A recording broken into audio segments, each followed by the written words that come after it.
चार आश्रमों की परंपरा हमारी संस्कृति में रही। 100 साल जीने की परंपरा थी, यह विधान था। इसलिए शास्त्र कहते हैं जीवेम शरदः शतम्, 100 साल जिएंगे। और कैसे? शृण्व्याम शरदः शतम्, 100 साल सुनते हुए कान ठीक रहे। पश्याम शरदः शतम्, और सुनेंगे भी कैसा? भद्रम कर्णैभिः शृणुयाम देवा, और देखेंगे भी भद्र ही। 25 वर्ष ब्रह्मचर्य। लोग कहते हैं कि आप किस आश्रम में रहते हैं? हमने कहा भाई हमारा आश्रम तो सन्यास है। ये जो बिल्डिंग है ये तो डेरा है।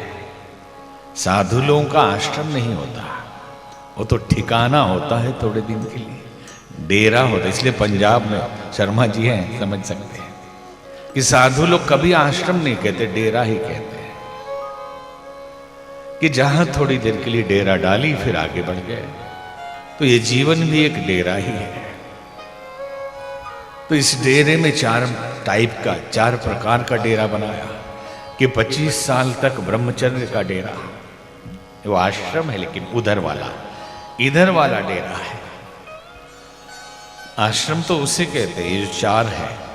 25 वर्ष तक ब्रह्मचर्य, 25 से 50 गृहस्थ, 50 से 75 वानप्रस्थ और 75 से 100 सन्यास।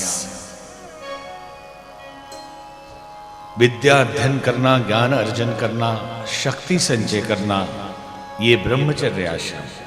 फिर 25 साल के बाद विवाह किए तो मातृ ऋण से ऋण होने के लिए, ऋषि ऋण से ऋण होने के लिए, पितृ ऋण से ऋण होने के लिए कई कर्जे चढ़ जाते हैं। गृहस्थ में जाता है जीव, विवाह करेगा, बच्चे होंगे, उनकी सेवा करेगा और अपने बुजुर्गों की सेवा करेगा। ये दोनों तरफ कि आप जब छोटे थे तो उन्होंने किया, तब आप अपने छोटे और अपने बड़ों का करें और समाज की व्यवस्था को बनाए रखें। इसके लिए गृहस्थ, गृहस्थ चारों आश्रमों की धुरी है, न्यूक्लियस है। लोग कहते हैं हम तो दीनहीन गृहस्थी आदमी हैं। अरे सबसे बड़े तपस्या का की जगह जो है वो गृहस्थी है। तपस्वी गृहस्थ में पैदा होता है, साधु गृहस्थ में पैदा होता है, सन्यासी गृहस्थ में पैदा होता है, नेता गृहस्थ में पैदा होता है, और गृहस्थ ही साधुओं को दान देके उसका पालन पोषण भी करता है।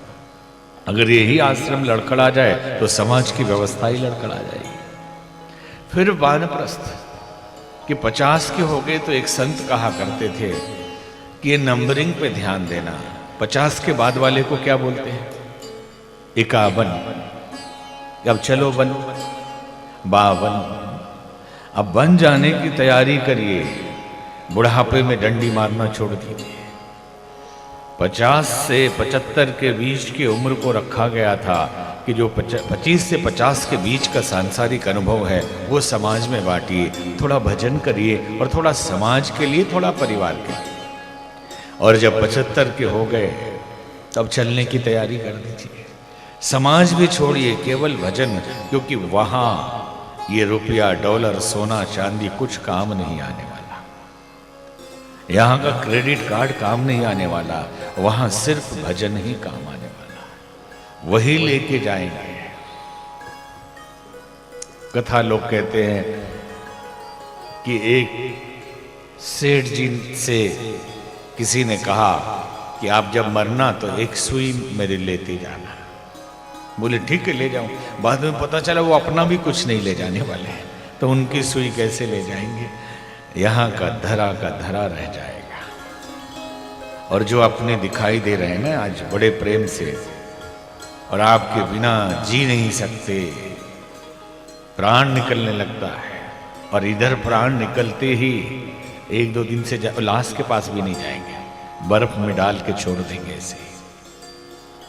तो 75 साल में तैयारी कर लें, और जीते जी भी तैयारी कर लें कि जब तक जियो शान से, आनंद से, ये जीवन भी उत्सव हो जाए और मृत्यु भी उत्सव ही हो जाए।